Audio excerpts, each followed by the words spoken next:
Yeah. So how are things up there in the UK? We're good. We're kind of holding up. I think everyone's a little bit bored, to be honest. But I think most people are doing the right things. But the shops, the pubs are open. Oh boy, they're rammed. They're absolutely rammed. People have been missing the pub apparently. Yeah. I mean, look, that's the whole thing. Too many people missing too many luxuries, and what this virus needs is people to take a step back and just do without for a period of time and try and prevent this virus from spreading. Right now here in Latin America, it's devastating. I mean, all the way from Mexico through south and obviously north of Mexico as well. It's pretty rampant as well, and it's just sad. And there's just simple things you can do to try and mitigate it. You can't stop it, but you can mitigate it. But a lot of people choose not to do so.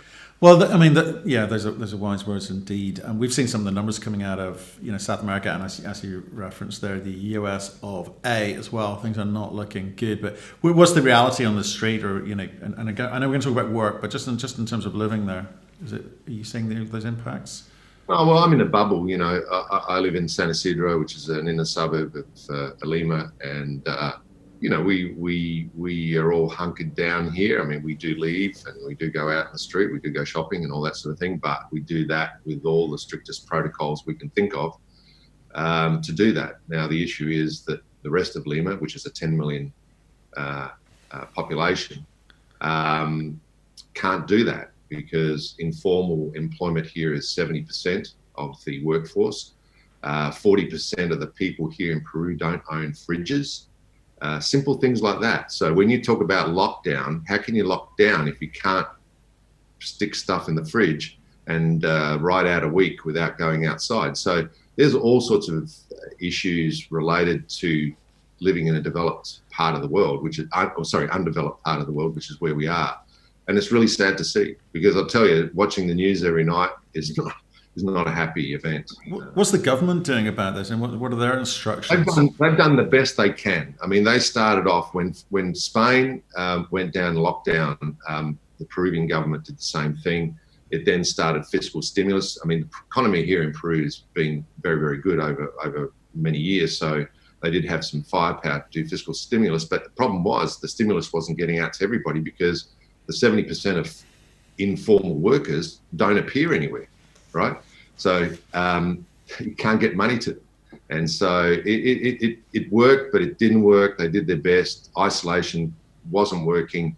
Now it's all about protocols. It's all about mask. Keep your distance and keep washing your hands and try and mitigate what's going on. That's the key. Yeah, I mean, it's a familiar story we're hearing from the different people we're talking to all around South America, but I guess not everyone's listening, looking at the numbers. But let's not make this a show about COVID. Let's talk about you, because since I last spoke to you, which was sort of the end of April, your shares have gone from 45 cents up to 77 cents, and you were telling me before the show you weren't happy with that. And we're going to find out why, because most people would be very, very happy with that. So look, we'll get into it. Let's kick off with the usual 1-minute overview of the company, and then we'll pick it up from there. Okay, Rio2 is a Canadian listed, Lima listed, OTC QX listed junior gold company. Our principal asset is the Phoenix Gold Project, located in the Atacama region, Maricunga Gold Belt of Chile. It's the largest undeveloped gold oxide heap leach project in the Americas, with 5 million ounces of M&I constrained within a $1,500 pit shell. We've focused our PFS on a $1,250 gold price, and so our starter project, which is focused on 1.8 million of those 5 million ounces of reserves, are bulletproof down to $1,100 gold. That's our principal asset. Myself, I'm the founder, president, CEO.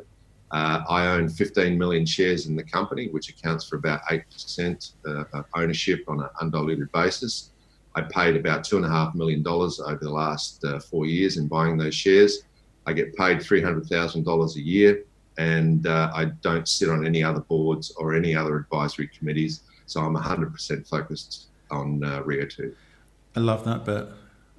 Love the bit at the end. 2 CEOs have followed your lead on that one. Only 2 since we spoke, which is a start. I challenge the rest to follow.